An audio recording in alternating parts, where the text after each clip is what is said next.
Dhaamsa hatattamaa saba Oromoo maraaf. Qabsoo finiinsuuf Twitter banadhaa. Osoo Facebook qabdanii Twitter banachuun maaliif barbaachisa?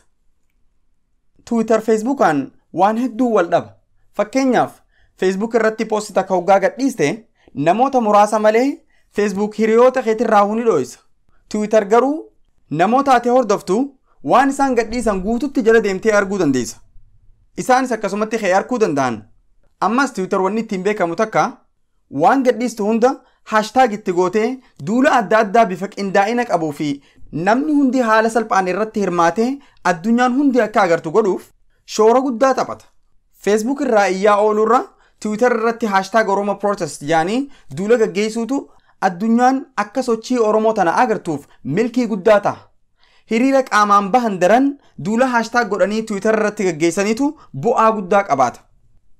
Addunyaanis yeroo ammaa duula adda addaa gaggeessuuf Twitter fayyadamti.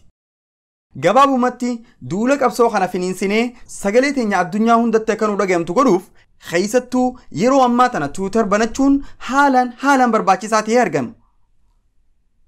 Saniifuu sagalee tana share godhaa nama Oromoo biraan gayaa saba keessaniif sagalee ta'a share godhaa nama Oromoo hunda biraan gayaa saba keessaniif sagalee ta'a galatooma.